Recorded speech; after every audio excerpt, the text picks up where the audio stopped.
Hey friends, hello and welcome back to this YouTube channel. In today's video tutorial, I'm going to share to you on how you can fix the Roblox authentication error code 429. So you will encounter this error when there are a lot of requests on your Roblox. So for that, let's go quick into the process. First is you need to try to wait for a while. So when you encounter that error, just simply wait for a while, and then you just need to simply try to see if the problem has been fixed well after you have waited for a while. So simply try on that because sometimes this will work. Then for the next method is we need to make sure that the server status, or we can check for the Roblox server status. So open any of the browser that you have on your Windows. It could be any of the Microsoft Edge, Firefox, or the Google Chrome. Type in the search bar status.roblox.com, hit enter.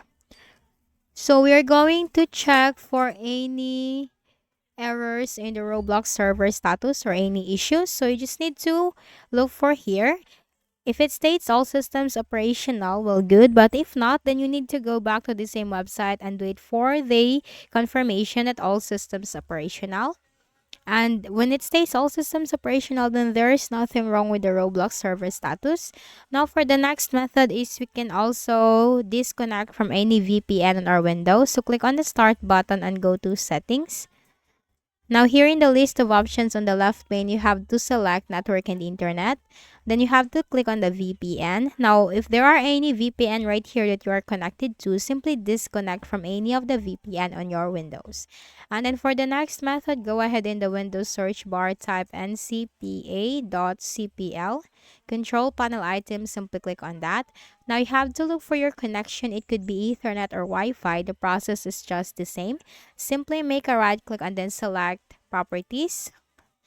Now in the properties window, you have to click on the Internet Protocol version 4 or the IPv4. Click on properties.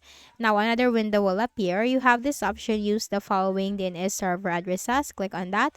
So for the preferred DNS server, you need to type in here 8.8.8.8, and for the alternate, type in here 8.8.4.4. So this is the Google's DNS, one of the greatest DNS, and click on OK.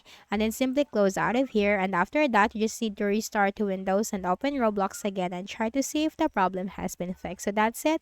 I hope this video helped you. Kindly please do not forget to hit the like button and subscribe to our channel for more videos and tutorials like this. Thank you for watching.